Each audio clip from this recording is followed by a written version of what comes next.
Kaixo, yo os vengo a contar una iniciativa en nombre de Volunta, que es la Agencia para el Voluntariado y la Participación Social de Vizcaya.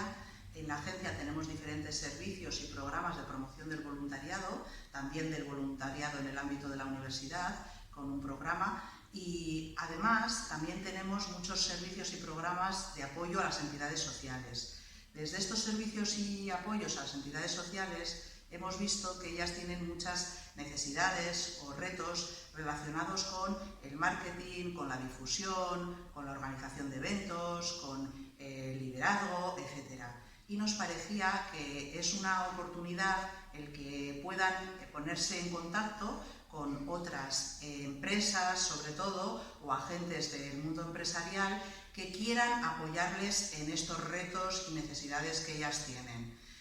Por eso, la acción que os proponemos y que se nos ha ocurrido para este ideatón es el organizar un encuentro en Topaqueta entre empresas o agentes empresariales y entre entidades sociales y ver en ese encuentro pues, cómo pueden poner en común los diferentes retos que tienen ellas y que pueden apoyarles las empresas o ver un poco cómo se pueden conocer e intercambiar opiniones y poder llegar a algún tipo de alianza. Porque esta iniciativa nos parece que está muy relacionada con el ODS 17 de generar alianzas para la consecución de los Objetivos de Desarrollo Sostenible. Así que nos parece una iniciativa muy interesante en la que podréis participar y que es muy adecuada pues, para gente que estéis estudiando